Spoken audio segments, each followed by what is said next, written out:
This is the midweek preview, and we're Sans GP. Pollitt's out of play, Gord. I'm sure everybody's going to be disappointed, but that's what you get sometimes. Look, I was trying to extract some magic from him about tomorrow's Canterbury card, but alas, he's waylaid. And you can expect him back on the Friday show for previewing Saturday's races at Randwick.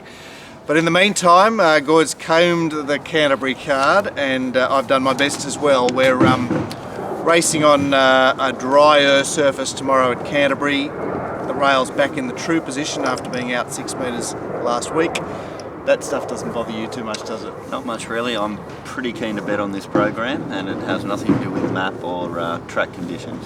Oh, the delight of being able just to look for what is good rather than, you know, to try and seize control like I do. But alas, you know, everyone has their ways of doing the form, and my way is my way. And I can tell you that the prospects for the rail going back into the true position are that rails in run will again be valuable tomorrow.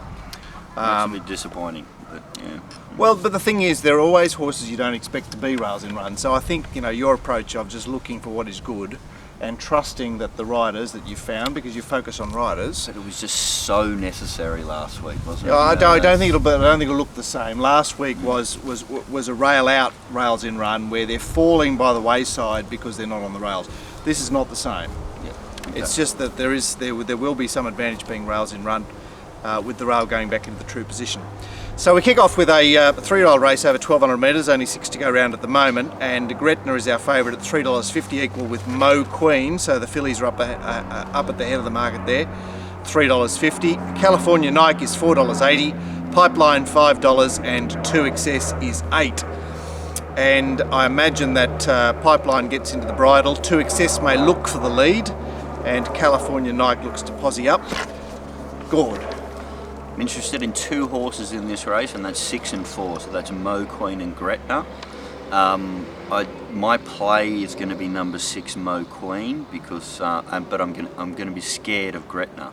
I noticed in its last start on the heavy track that between a period of the 400 metre mark and the 200 metre mark, it showed a lovely dash.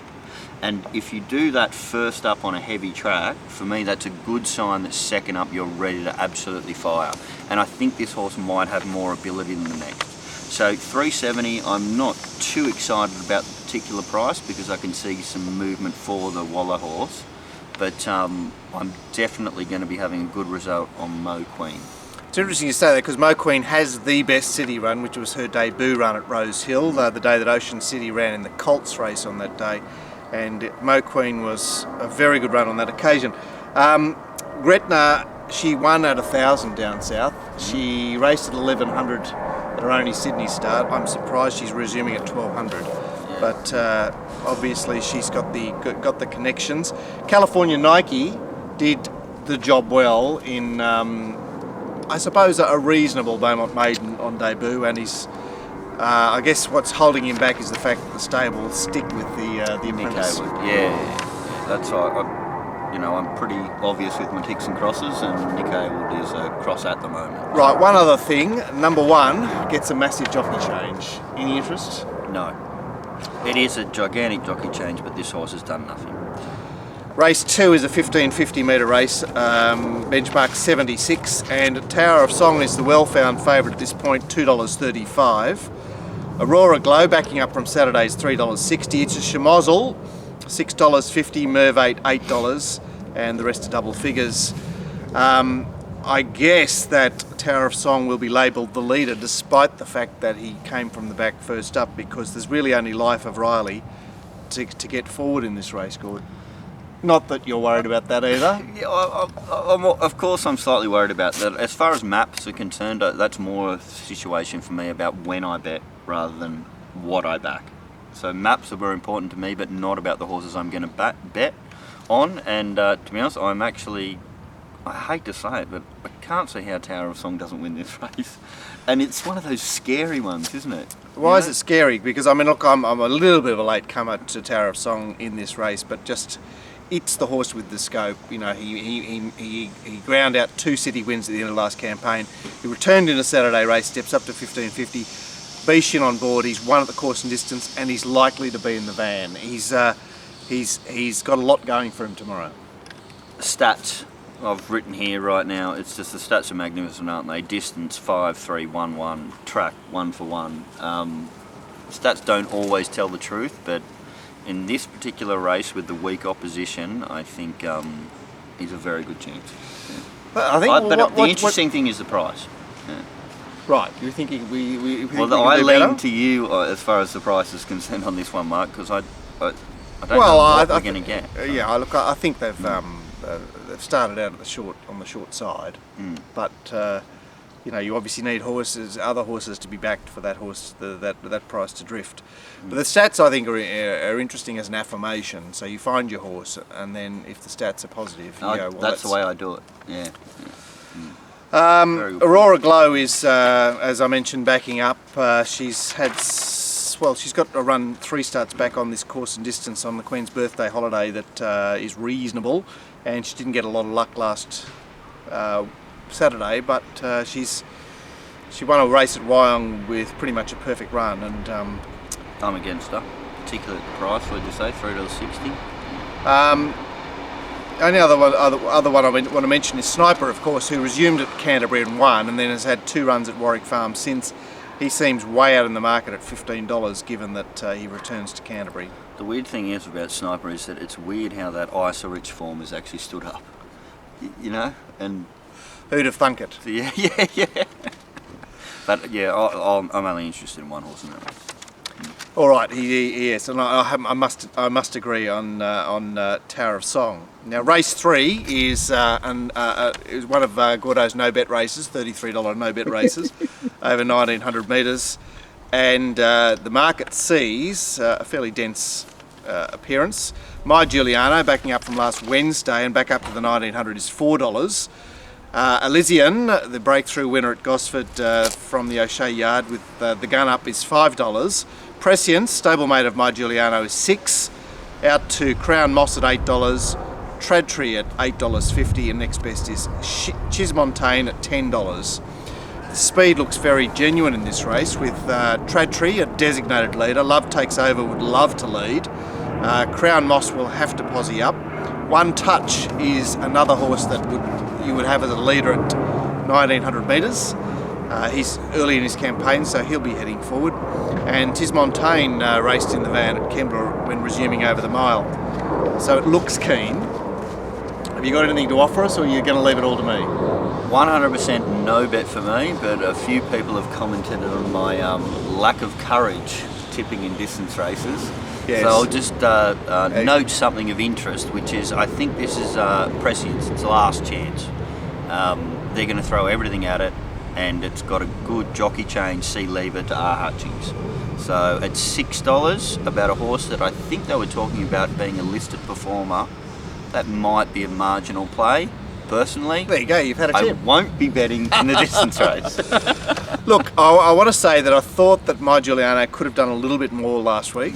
I know he'd had the break and he was coming back to 1550, but if you remember when he won at his 1,900 metre race, he was backing up off being on the speed. The other day he didn't participate. He moseyed home okay, but the times were particularly poor. He finished 3 lengths astern of Crown Moss. Not that I'm tipping Crown Moss here, but I think that he's a bit too well found. So I was worried about that. And Elysian found a race that she sort of had to win with hindsight at Gosford. Her city runs are less than optimal, and I think as second favourite she bears some scrutiny. I'm suggesting the most lightly raced horse in the race, which is a reasonable strategy. Cismontane stuck his neck out very gamely at Kembla. I know that Prescience started a lot shorter than him on that occasion, but Cismontane did win the race and has only had the 2 starts. That's and race. What about the jockey change there too? I think that's what. Jean Valjean off. Well, we're not going to break out into the song, but Adam Hieronymus, G. Pollitt's jockey, is on board. We come to a particularly fertile race, perhaps for the future tomorrow, and that's the 1,100 metre 3-year-old maiden, which sees a swag of debutantes. and Team Hawks has the two in the at the head of the markets, and only one of them will run because T-Berry's booked on both. We have Spirit and Fire at $3.50 and Missile Strike at $4.50.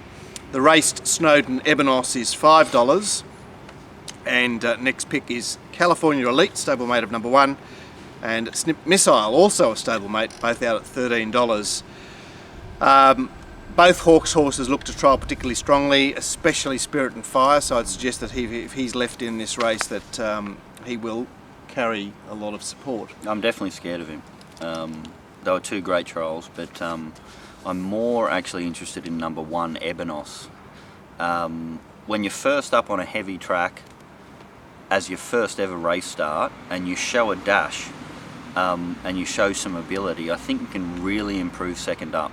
I'm particularly interested in that, and let's say we can put sort of a marginal line through its last race start and just go off the trial. I have Cezanne down as probably a Group 1 filly. And, well, you heard it first here, folks. And this thing trialled not as good as Cezanne, but close to it. I'd suggest it'll be winning race 4. With the only danger, I think, number 7, Spirit and Fire, because it's an unknown quantity. All right, okay. What do you think, No, I don't disagree with that. I think, obviously Ebenos has raced once well and is from the right yard, and the Whale in the Bay is the unraced Hawks horse. By the way, we've got an audience here too. No, I'm trying to ignore the audience. We've also got the customary planes. You'll be enjoying that. We stayed 1,100 metres for the back half of the program, the second leg of the quaddie. It's the benchmark 71, and here Lucky Fish looks to step out for his first run for the Newnham stable. Yes. Has he got a winner yet or not? I don't think so, Okay. but maybe he has. So I'll stand corrected. Lucky Fish $3.90. Strindberg recently gelded at $4.60 from Team Hawks. $5 Loverboy Charlie. $7.50 Moment of Music. Out to $11 Ocean Grand. And here there looks to be certainly speed from out wide with Untamed Diamond, who's fresh. Burradoo is a 1,000-metre horse that must go forward. Lucky Fish will want a prominent position. Moment of Music won't be too far away. And possibly Strindberg will be ridden forward tomorrow, given that he's been ridden forward at Canterbury previously and trailed out at his last preparation.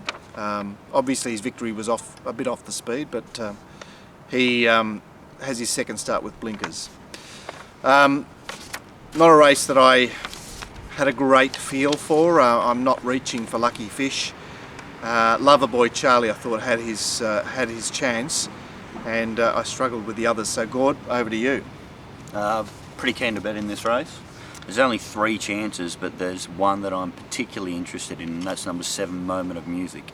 I think last prep in the English race that it should have beat Hellbent and Lady Sniper.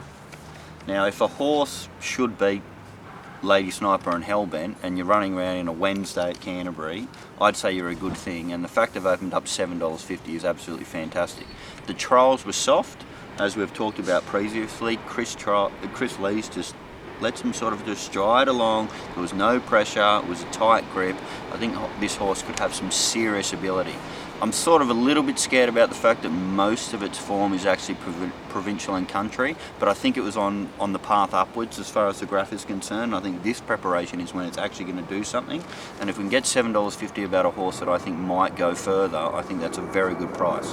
I'm obviously mildly scared of 2 other horses in the race, which are Lucky Fish and what was the other one? Stringbird, just because Gelding actually has shown some form and trialled quite well.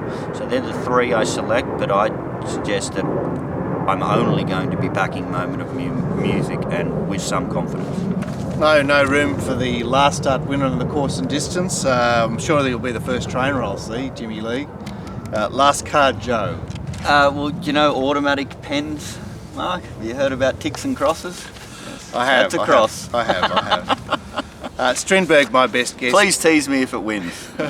Strindberg, my best guess, but you've made a compelling case there, Gordo. That's race 5. Race 6, we're back up to the 12.50 for what is a race that I found inscrutable on the program. Now the betting reads $3.80. Hold on, you'll have to clarify for me. I don't know what inscrutable means. It means that I've been unable to unpick it. Okay.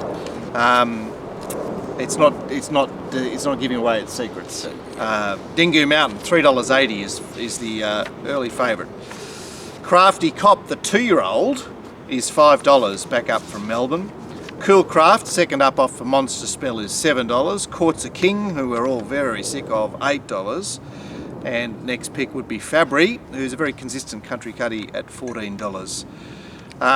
Crafty Cop represents good speed here, but I mean Helensburgh Ham will have to be like ridden urgently down in gate 1 because he needs to be on the speed. Fabry will step out well.